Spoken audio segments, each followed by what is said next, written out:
সেটা জনগণের মধ্যে নেই। আমার মনে হয় রাজনৈতিক দলগুলোর মধ্যে তাদের মত ও পথ নিয়ে কিছুটা মত পার্থক্য থাকতেই পারে, যেটাই স্বাভাবিক। বাংলাদেশের মানুষ সবসময় কিন্তু আপনার ঐক্যবদ্ধ থেকেছে প্রয়োজনের সময়। প্রতিটি ক্রান্তিকালে, প্রতিটি সংকটে বাংলাদেশের মানুষ ঐক্যবদ্ধ হয়ে তারা বাংলাদেশের নিরাপত্তা রক্ষা করেছে, বাংলাদেশকে রক্ষা করেছে। আপনারা সেই তিতুমিরের সময় থেকে শুরু করেন, 1924 পর্যন্ত আসেন। প্রতিটি সময় বাংলাদেশের মানুষ রুখে দাঁড়িয়েছে, ঐক্যবদ্ধ হয়ে দাঁড়িয়েছে তাদের প্রত্যেকটি জাতীয় স্বার্থ রক্ষা করার জন্য।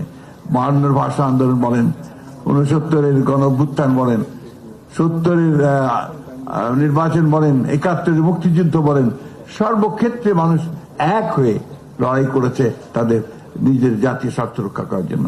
সুতরাং আমি এটাকে মনে করি যে এটা আমাদের কাছে ঠিক একটা বড় সমস্যা বলে আমি মনে করি না।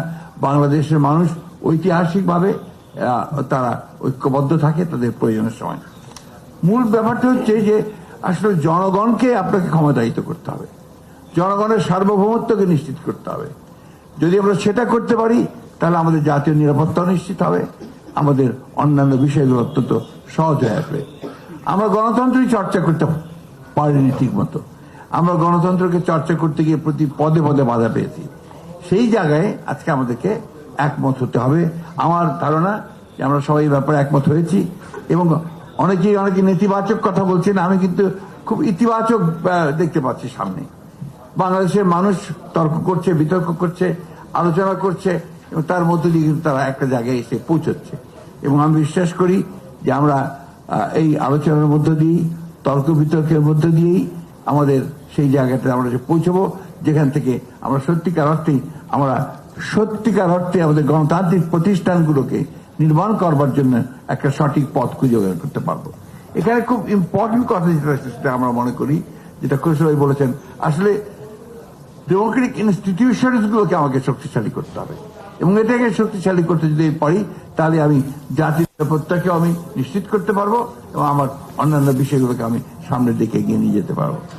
আমি সেই কারণেই বক্তব্য দীর্ঘ না করে শুধু এটুকুই বলতে চাই যে আসুন আজকে কোনো নেতিবাচক চিন্তা না করে এই যে সামনে যে সময়টুকু যে খুব দ্রুত আমরা গণতান্ত্রিক ব্যবস্থার মধ্যে জিততে চাই, সেখানে আমরা যেন দ্রুত যেতে পারি, তার জন্য আমরা সবাই যেন কাজ করি।